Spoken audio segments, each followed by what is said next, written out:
What is the most controversial thought you have? I posted this question yesterday and I got a lot of responses. And in today's video, I'm going to offer my answer. This is your daily dose of vitamin D.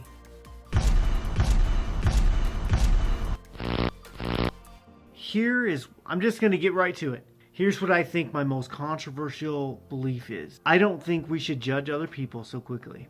And you might be thinking, what's so controversial about that? What if I apply that sentence to, say, a Nazi, a racist, an illegal immigrant, a terrorist? There is something out there that each one of you will say, I don't think that applies to them. What if I applied that sentence?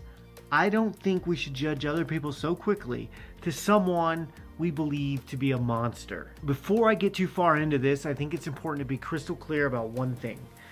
Withholding judgment from someone doesn't mean that you are absolving that person of their behavior. Doesn't mean that you agree with their ideology. It doesn't mean that you're apologizing for what they've done. It simply means that you are stepping back from the impulse to judge or hate another human being. Now, why would I even have this belief? Because there are clearly monsters in the world. I don't disagree. What I'm saying is that we should consider everything, contemplate it, and take ourselves out of it first. It's very easy for us to look at another human being and think, I could never do such a thing. But consider this. All of us have been influenced one way or another by everything we've ever perceived, learned, experienced, by every person we've ever encountered or seen, heard, by every idea we've ever contemplated or been introduced to, every decision we've ever made. Each of us is an amalgamation of our environment, everything that's ever happened to us, every piece of information that's ever come our way. We each experience existence from our own lens. Everything from where we're born to how we are raised, the people we surround ourselves with, the choices and how we use all of the stimuli all contribute to who we are and who we will be. If you had been born anywhere else, would you still be the same person you are right now? Or to different parents? Or if you were exposed to different ideas at a different age, you probably wouldn't be the same person, okay? You might think, but there are still some things I would never do. But can we really be sure we wouldn't have done a thing had we not been exposed to all the things that helped contribute to another person's reality? A lifetime of abuse, or violence, or being surrounded by hatred. It has a way of coloring a person's lens in ways that we can't imagine. And again, this doesn't mean that you have to agree with them or pardon them for their actions. It is simply contemplating a thing from a different perspective. Aristotle said, it is the mark of an educated mind to be able to entertain a thought without accepting it. Last couple of things I want you to consider. Stanford University, 1971. The psychology department conducted a now infamous experiment just to see how regular people would behave in a prison environment. They had to end the experiment early because some of the subjects did heinous things to the mock prisoners. Now, those were people who would have days earlier said, I could never do that to another person had you told them.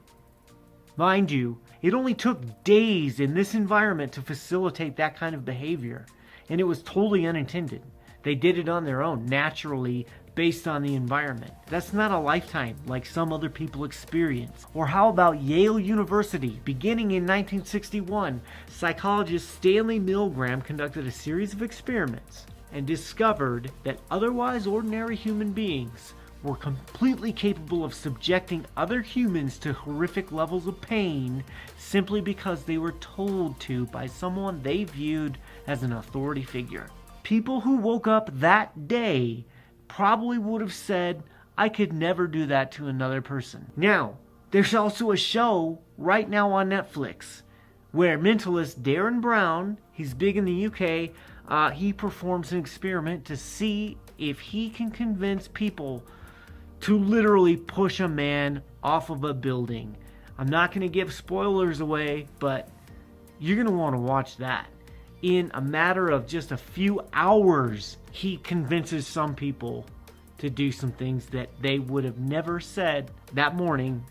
I could never do that to another human being. My point is that we are all capable of things that we can't imagine, and who we think we are can change at the drop of a dime under the right conditions, okay? We are all capable of great evil. That's actually the subject of Philip Zimbardo's book, The Lucifer Effect, Understanding How Good People Turn Evil. This book right here is phenomenal.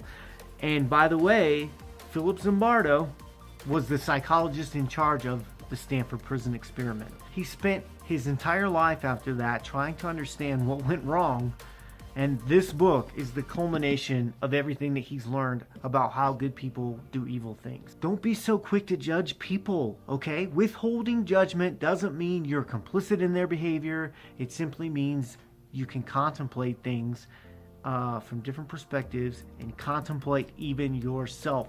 Consider that maybe if we are all influenced by a whole bunch of factors, that changing the influences might be just one way of changing behaviors and perspectives, people, and the world, okay? It won't work on everybody, but I believe it will work on more people than we might imagine. If we expose them to compassion and an alternative, there's a chance that they may be influenced in positive ways.